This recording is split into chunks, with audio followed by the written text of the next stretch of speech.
Bang Abalin, sejauh ini apa informasi yang Anda bisa bagi soal pertemuan dengan para sekjen di Istana Bogor? Apa sih agendanya? Yang pasti bahwa pertemuan dengan sekjen sore ini memberikan informasi kepada publik bahwa Bapak Jokowi sedang mempersiapkan dan membicarakan masalah-masalah teknis. Setelah berjumpa dengan para ketua umum partai koalisi, itu artinya sampai pada tingkat teknis kepada sekjen-sekjen ditambah dengan 3 sekjen partai baru yang akan memperkuat gerakan network dan koordinasi dengan untuk Bapak Joko Widodo. Termasuk juga benar penyusunan tim ses?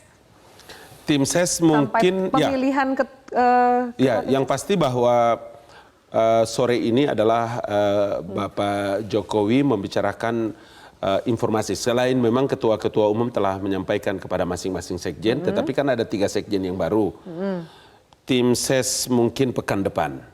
Itu artinya bahwa bagi... Pekan depan ini udah Agustus loh Bang. Iya, tidak apa-apa. Yang pasti saya mau mengabarkan kepada publik Indonesia dan para relawan dan pendukung Joko Widodo bahwa untuk hal teknis itu sudah clear. Ya. Tidak akan ada penambahan anggota baru di koalisi Jokowi menurut Anda? Ya, siapa tahu kalau memang cuacanya agak bagus dan mendung, is oke-oke aja itu sebetulnya. Yang diharapkan kira-kira seperti apa? Sejauh ini solid aja atau masih berharap mungkin ada perubahan cuaca di koalisi sebelah? Memang waktu sebelum beliau ke Makassar dan Malang kami sempat bertanya mengenai persoalan seperti yang Mbak Afi sampaikan, tapi selalu beliau mengatakan bahwa ya politik itu dinamis dan kepada semua orang kita harus tetap mengayomi dan membuka ruang yang terbaik. Itu bicaranya sebagai presiden atau sebagai calon presiden? Sebagai orang yang mempersiapkan diri menjadi calon presiden untuk periode yang kedua. Insya Allah. Insya Allah, baik pemirsa, kita lanjutkan. Mas Bang Abalin, aku mau tanya soal hasil dari Ijtima Ulama. Ada 2 paket, Prabowo Salim Segaf, kemudian Prabowo Abdul Somad gitu. Sejauh ini bagaimana dari kubu koalisi Jokowi melihat hasil Ijtima Ulama ini? Ya, sebetulnya kemarin sebelum beliau ke Makassar Malang kalau nggak salah, ke Makassar, saya sempat mereport tentang hasil Al-Ijtima Al-Ulama. Alhamdulillah menyampaikan apresiasi dan syukur, karena itu artinya bahwa proses demokratisasi sedang berjalan, meskipun dalam berbagai referensi memang bisa, bagi saya referensi keilmuan, kita boleh melihat tentang Ijtima Ulama itu.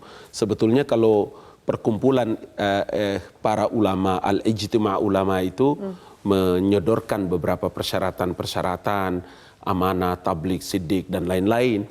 Karena hampir tidak pernah kita menemukan ada Al-Ijtima Ulama itu menyebutkan nama dan memberikan menyodorkan dukungan. Nama.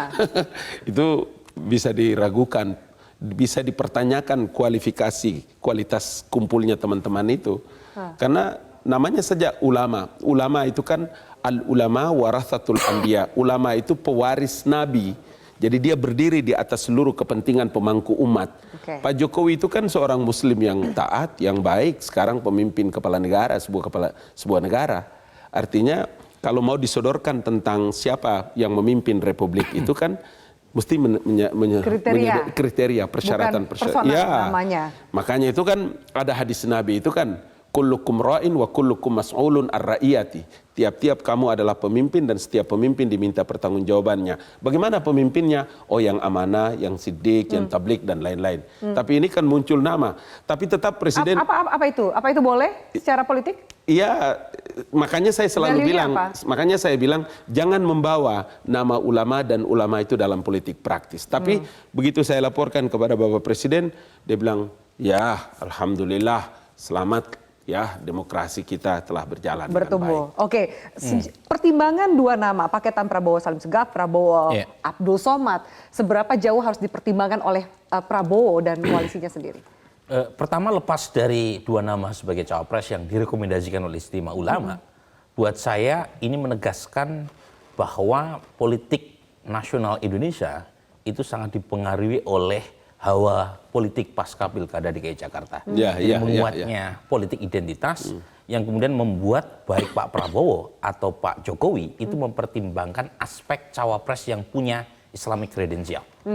Jadi termasuk menguatnya beberapa tokoh seperti Kiai Ma'ruf Amin, Kiai Said Agil Siraj atau Mahfud MD di kalangan cawapres pendukung Pak Jokowi itu kan bagaimanapun respon terhadap isu tersebut. Atau dua nama tadi, Habib Salim Segaf dan Abdul Somad. Abdul Somad. Itu kan dua nama yang kira-kira kalau dari sisi teknokratik mungkin orang bisa berdebat panjang. Tapi buat saya dua nama tadi lagi-lagi bagaimanapun respon terhadap tadi selain politik identitas, yang kedua adalah era global, fenomena global tentang post-truth. Apa itu? Orang nggak bicara soal apakah kebenaran itu objektif atau tidak, tapi soal rasa. Bahwa seorang Pak Jokowi itu taat, orang banyak yang percaya. Tetapi jangan lupa sebagian juga mempertanyakan apakah beliau punya komitmen terhadap Islam atau tidak. Itu kan persoalan-persoalan yang rasa. Nggak ada kaitannya dengan objective truth. Itu terkait dengan tadi, emotional truth. Ini yang terjadi di Brexit, ini yang terjadi di Donald Trump yang kemudian menang. Nah, respon politisi kita itu mencoba menumpangi arus gelombang tadi. Tidak ada yang salah karena dalam politik cuma mengenal dua kata, menang atau kalah. Karena bagaimanapun kalau orang dikasih tahu yang sebenarnya seperti ini, jangan-jangan mereka menutup pintu terhadap nalar tadi. Nama Salim Asegaf berarti muncul dua dari Ijtima Ulama, kemudian juga nama termasuk yang diajukan oleh PKS. Ini menarik buat saya. Kalau Salim Segaf bagaimanapun adalah ketua Majelis Syuro PKS. Apakah Demokrat, apakah PAN ikhlas, ridho, kemudian cawapresnya diambil dari PKS. Ini jelas ada pertarungan di antara tiga partai selain Gerindra, siapa yang menjadi cawapresnya Pak Prabowo. Nah, kemungkinan nama Ustadz Abdul Somad, meskipun dia mengatakan saya hanya sekedar sebagai suluh di tengah kelam gitu ya, tetapi bukan tidak mungkin karena ada deadlock di antara tiga partai Demokrat, PKS, PAN, kemudian dicari nama yang di luar dari ketiga partai tadi. Persis seperti PR yang sekarang sedang difinalisasi oleh kubu Pak Jokowi juga.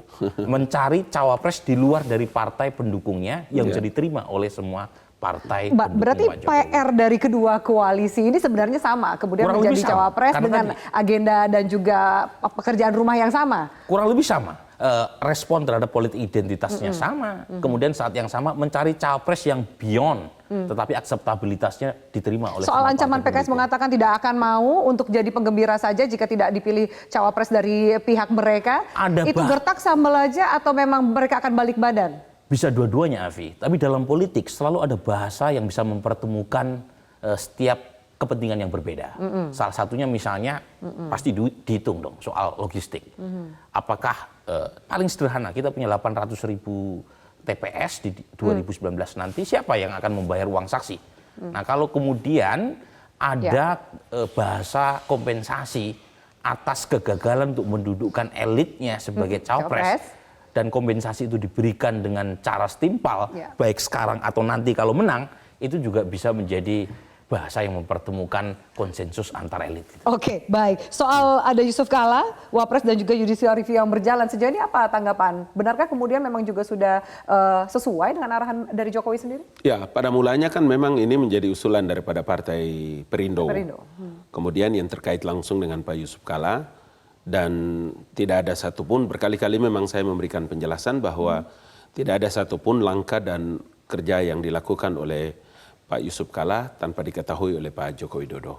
Dan karena itu memang sebagai hak demokrasi, hak politik, dan hak untuk bisa mendapatkan kepastian hukum dalam tafsir kita terhadap regulasi yang ada, konstitusi, tentu saya kira sebagai warga negara yang baik kita menunggu hasil keputusan Mahkamah Konstitusi. Masih ada peluang kemudian duet JK dan Jokowi, hatinya Jokowi saya kira masih ke Pak JK atau mungkin sudah? Saya kira ini menjadi hal yang tentu prerogatif dimiliki oleh Bapak Presiden ya. Tapi yang pasti bahwa sejumlah variabel-variabel penting. Tadi mungkin variabel tentang representasi umat untuk bisa menjelaskan kepada publik. Kemudian chemistry yang selama ini dipakai, dibangun. Mungkin juga yang paling terpenting adalah terkait dengan geopolitik dan lain-lain sebagainya. Jadi saya pikir memang insya Allah cukup cerdas untuk materi ini bagi seorang Joko Widodo. Saya terus terang punya catatan. Semoga MK mengambil keputusan yang benar.